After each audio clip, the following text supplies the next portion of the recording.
Good evening. My name is Joseph Sipitz. I'm here for St. Joseph County Public Library, and it's time for another Saturday night story. And we've got a spooky one. And what can be spooky? This is kind of spooky. Scary. But what I'm instead of reading from a collection of ghost stories called, of course, Ghostly. It's a library book. Hooray! Um, Audrey Niffinger is the person who compiled it, and the particular story I'm reading is called Clack the Rattlebag, and it's written by Neil Gaiman. There's an illustration that comes with it. We do it over here, a little higher. Spooky. Okay, I'll read the introduction as well. I'm very partial to a boy's admonition that click-clacks look like what you aren't paying attention to. That's a good summing up for the modus operandi of many good ghost stories, that they sneak up on you. In this story, Neil Gaiman does some especially skillful sneaking. Click Clack the Rattlebag. Before you take me up to bed, will you tell me a story? Do you actually need me to take you up to bed? I asked the boy. He thought for a moment, then, with intense seriousness, yes, I think you do. It's because of, I finished my homework, and so it's my bedtime, and I'm a bit scared. Not very scared, just a bit. But it's a very big house, and lots of times the lights don't work, and it's sort of dark. I reached over and tousled his hair. I can understand that, I said. It is a very big old house. He nodded. We were in the kitchen when it was light and warm, where it was light and warm, and I put down my magazine on the kitchen table. What kind of story would you like me to tell you?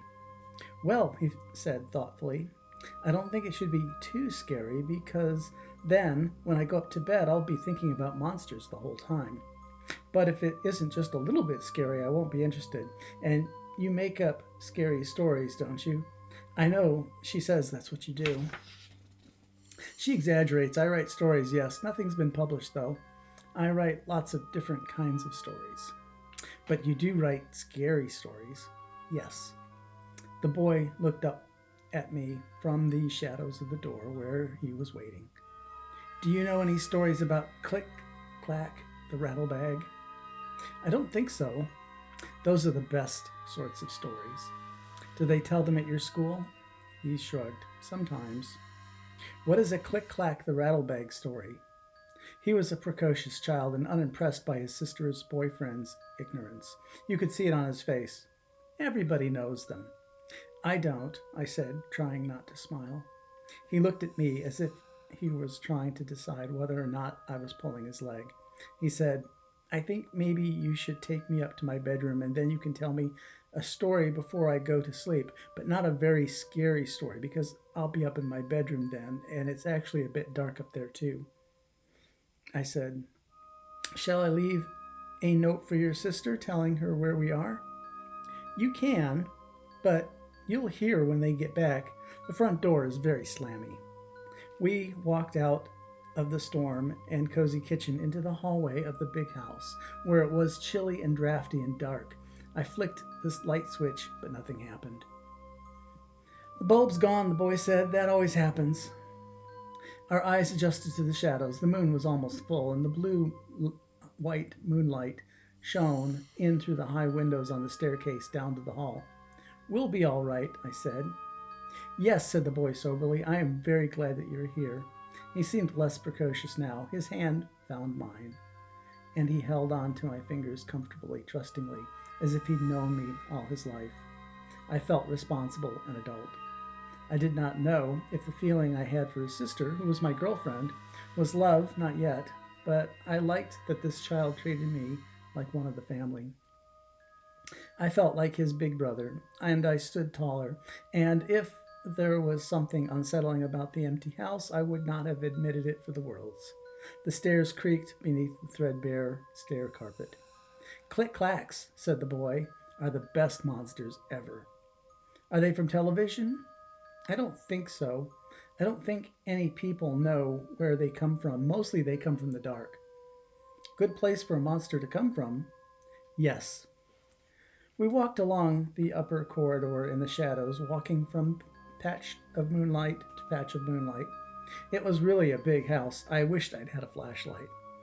They come from the dark, said the boy, holding on to my hand. I think probably they're made of dark, and they come in when you don't pay attention. That's when they come in. And then they take you back to their, not nests. What was the word that, like nests, but not? House? No, it's not a house. Lair. He was silent then. I think that's the word. Yes, lair. He squeezed my hand. He stopped talking. Right, so they take people who don't pay attention back to their lair. And what do they do then, your monsters? Do they suck all the blood out of you like vampires? He snorted. Vampires don't suck all the blood out of you. They only drink just a little bit, just to keep them going, you know, flying around. Click-clacks are much scarier than vampires. I'm not scared of vampires, I told him. Me neither. I'm not scared of vampires either. Do you want to know what click-clacks do? They drink you, said the boy. Like a Coke?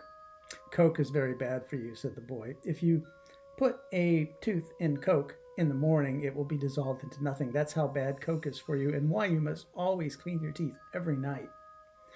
I heard the Coke story as a boy and had been told as an adult that it wasn't true, but was certain that a lie which promoted dental hygiene was good, and so I let it pass.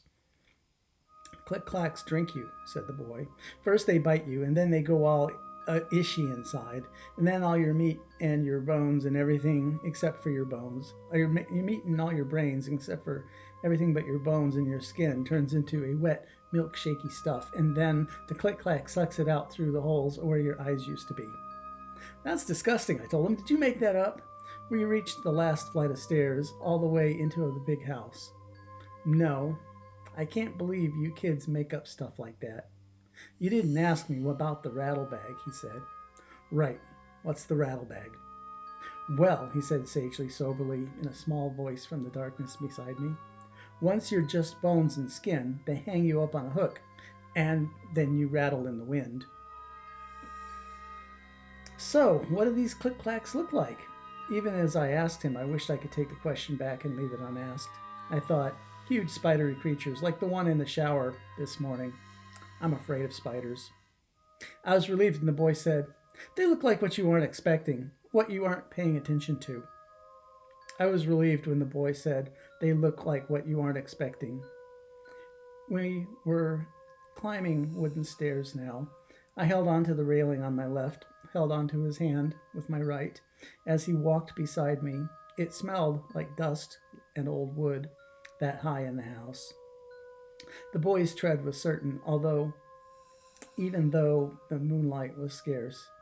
Do you know what story you're going to tell me to put me to bed? He asked.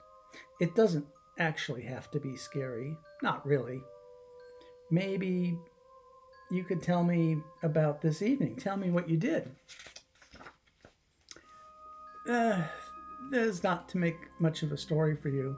My girlfriend just moved into a new place on the edge of town. She inherited from an aunt or someone. It's very big and very old, and I'm going to spend my first night with her tonight.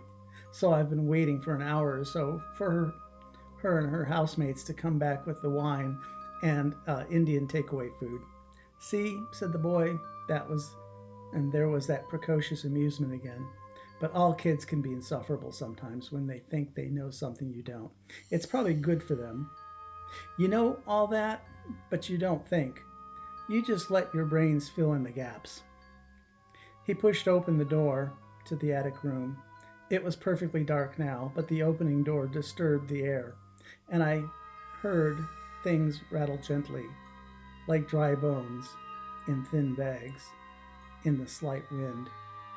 Click. Clack, click, clack, like that.